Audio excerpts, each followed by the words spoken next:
if everybody thinks that the Labour Party is going to survive this next election, they know nothing about politics. They know absolutely nothing about the people of this country either. This is one of the worst governments by itself that we've ever seen. And the driving inexperience shows every damn day.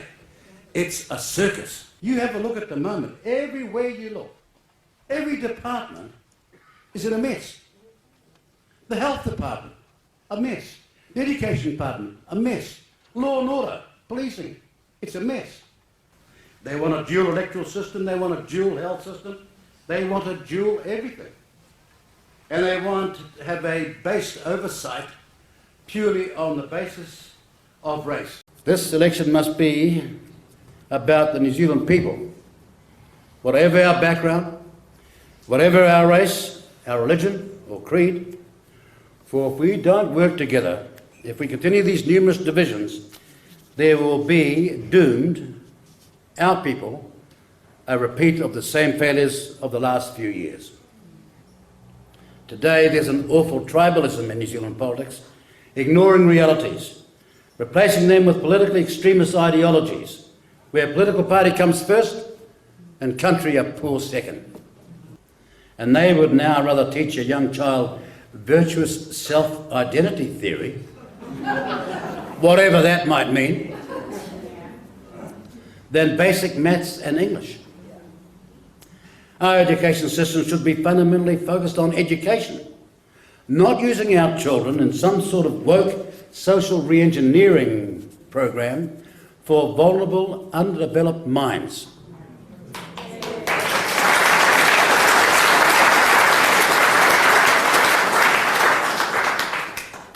Question: would you rather the Greens go and spend 16 billion plus of your money on carbon credits in offshore economies?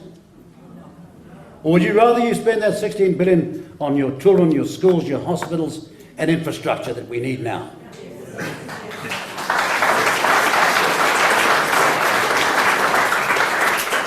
Having said all that, something more serious has emerged in political and public life that the mass majority of New Zealanders never asked for, don't want and don't need. What happened to one country, one people?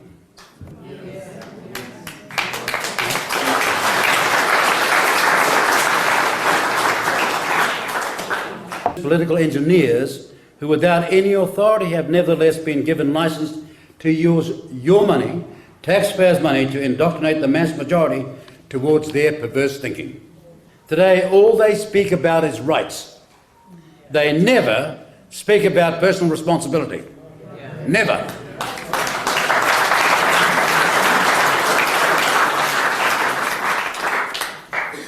They're all into minority rights, teaching children gender identity theory.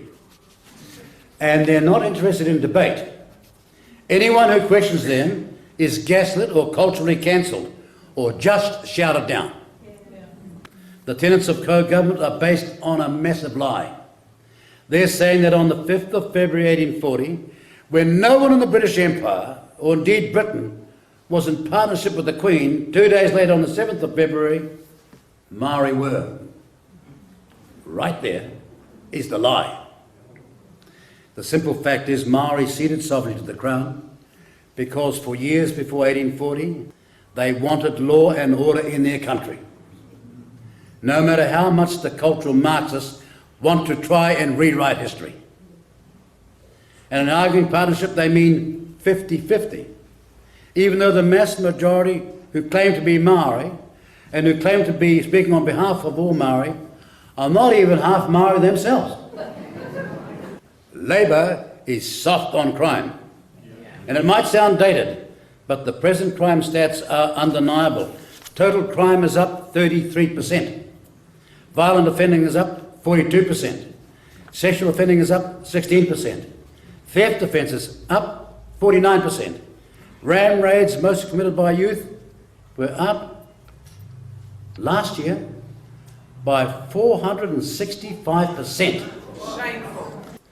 And under New Zealand First, if you commit a crime and are part of a gang, it will be law that it is an automatic aggravating factor in your sentencing.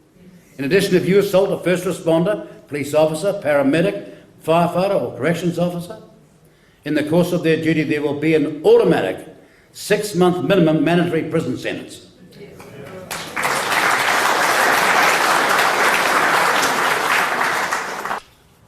Take our health system. We were once again a proud world leader, but cracks are now emerging everywhere. Almost 70,000 New Zealanders have been waiting 4 months for treatment, or worse still, to get their first specialist appointment to have their condition examined. As one specialist said, the choice is between, quotes, who has the worst cancer and who won't survive until next week without intervention, inner quotes. Plenty people are dying because they can't get timely treatment, but would survive if they did. All the while, hundreds of Kiwi nurses, doctors and midwives have been unjustifiably and unconstitutionally mandated out of a job. Ladies and gentlemen, how mindlessly arrogant are these people in Wellington destroying lives, workers' lives, in this way? Under New Zealand First, these mandates, which we believe are unconstitutional, will end.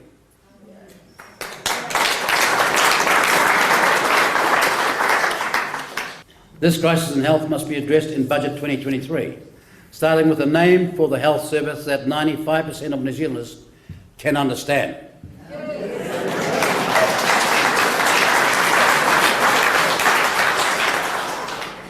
Not te whatu ora. Everybody knows that language and communication is about understanding. But these people don't care. Why are we putting up with this bull dust? It's your country. Take it back.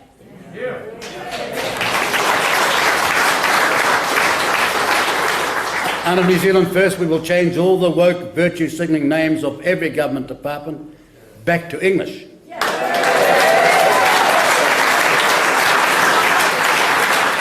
Back to what they were before the academics from university sociology departments started this madness a few years ago. Remember that politicians are not your masters, they are your servants. And scanning the headlines today, we are bedeviled by a number of truths, and they are truths.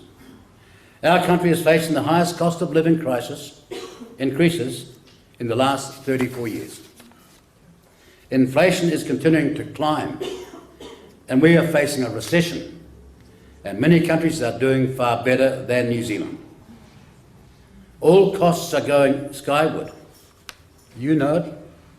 Food, rates, power, diesel, petrol, rents, mortgages, school fees, insurance, university fees, healthcare, all basic costs going skyward. What we're seeing, sadly, in this country, and so many people are the victims of it, is a full-scale attack on Western values. Well, you've got a whole lot of elitist people who are making all these changes without so much as any consultation in education with parents or with the population out there. The Joe Blogs and Mary Blogs out there, the taxpayers' hard-earned money is being spent on countless projects, which is not to the advantage of this country. We've got to defend ourselves here and turn that around. We've got to win this battle, because otherwise we will never recognise the inheritance our parents gave us. We are stopping people undemocratically, elitists in the extreme, taking over the country from the mass majority who don't like what they see. We've got problems like health. We've got Cyclone Gabriel's disaster. These things need to be fixed. And you've got politicians waving their hands around on TV and been talking to you about what they're going to do in every other area that doesn't matter, whilst they don't deal with areas that do matter. We're getting back to the real fundamentals of New Zealanders, and New Zealand people want to know about first world wages. They want our health system to work properly for them. They want educational escalators to take their people as far as they can go, and they want housing that is safe and they can afford. We've never left off those 4 things.